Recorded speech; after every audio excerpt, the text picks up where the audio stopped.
نہیں دیتا ہے، تو پھر اس کو یہ امید ہوتی ہے کہ میں بہت عرصے زندہ رہوں گا، پلاننگ کرتا ہے آج سے 20 سال بعد کی، 30 سال بعد کی، یہ کرنا ہے، یہ پروجیکٹ تیار کرنا ہے، یوں کروں گا، میں اس طرح کروں گا، اس طرح کروں گا۔ جب ملک الموت علیہ السلام تشریف لاتے ہیں تو بس صاحب سیٹھ جی کو فکر تھی ایک ایک کے 10 کیجئے، موت آپ پہنچی کہ صاحب جان واپس کیجئے۔ تو ملک الموت علیہ السلام آنے کے بعد پھر ایک لمحہ مہلت نہیں دیتے، اربوں خربوں جمع کرنے والا جس نے فراڈ کے ذریعے، جھوٹ کے ذریعے، دل آزاریوں کے ذریعے دوسروں کو ذلت میں مبتلا کر کے اس نے پیسہ کمایا، اس وبال کے ساتھ قبر میں چلا جاتا ہے۔ لوگ دیکھتے ہیں بڑا شاندار جنازہ ہے اور بڑی پبلک ہے، لیکن آپ نہیں سمجھ پائیں گے کہ کتنا بڑا اس کے لیے وبال ہوتا ہے۔ ایک بزرگ ہے،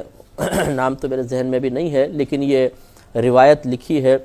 علامہ جلال الدین سیوطی رحمۃ اللہ علیہ نے اپنی مشہور و معروف کتاب شرح الصدور بشرح حال الموتى والقبور میں، بڑی نفیس کتاب ہے، اس میں آخرت کے احوال، قبر کے احوال بہت سارے بیان ہوئے ہیں۔ تو ایک بزرگ تھے، وہ گورکنڈ کا پیشہ اختیار کیے ہوئے تھے، تو وہ فرماتے ہیں کہ میں ایک دفعہ مجھے قبر تیار کرنے کا حکم دیا گیا اور سنا تھا کہ کوئی بہت بڑی مالدار عورت کا جنازہ ہے، تو کہتے ہیں کہ میں نے قبر کھودی اور تیار کرنے کے بعد میں پاس لیٹ گیا، ٹائم تھا، ابھی جنازہ آنے میں دیر تھی، کپڑا منہ پہ رکھا، میں سو گیا۔ تو میں نے خواب میں دیکھا کہ جو میں نے قبر کھودی تھی اس کا پڑوسی جو مردہ تھا وہ مجھے کہہ رہا تھا کہ خدا کے واسطے یہ جو جنازہ آ رہا ہے نا، اس کو یہاں دفن نہ ہونے دینا، یہ آگ ہے جو ہمیں بھی تکلیف دے گی، اس کو یہاں سے کسی طرح دور کر دو۔ تو کہتے ہیں میری ہڑبڑا کر آنکھ کھل گئی، میں انتظار کرنے لگا، دیکھا ایک بہت بڑا جنازہ آیا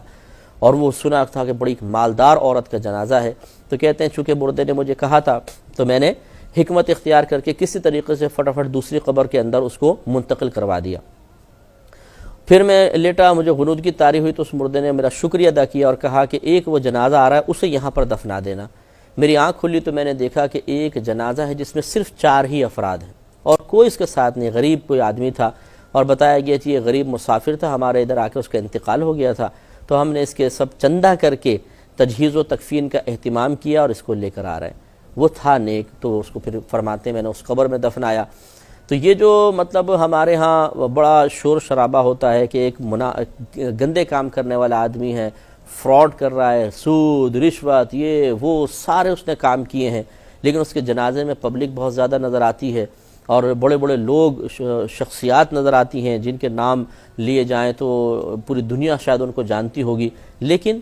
کیا واقعی وہ قبر میں جا کے راحت پائیں گے، اس کی کوئی گارنٹی نہیں ہے۔ ہوتا ہے کہ بعض اوقات انسان غلط کام کرتا ہے اور پھر قبر میں جانے کے بعد اس کا خمیازہ بھگت رہا ہوتا ہے، ہم اس پہ رشک کر رہے ہوتے ہیں لیکن حقیقتاً وہ قابل رشک نہیں ہوتا۔ لہٰذا یہ شیطان جو ہے اسی طریقے سے امیدیں دلا کر ہمیں اللہ کی یاد سے غافل کرتا ہے اور غلط کاموں کے جواز کی دلیلیں فراہم کرتا ہے، یہ بھی جائز ہے میرے لیے، یہ بھی جائز ہے، یہ بھی جائز ہے، جیسے یہ اس قسم کی بوگز دلیل ہے کہ جی سبھی کر رہے ہیں ہم کر رہے ہیں تو کیا ہوا؟ یہ کوئی دلیل ہے کہ سبھی کر رہے ہیں ہم کر رہے ہیں تو کیا ہوا؟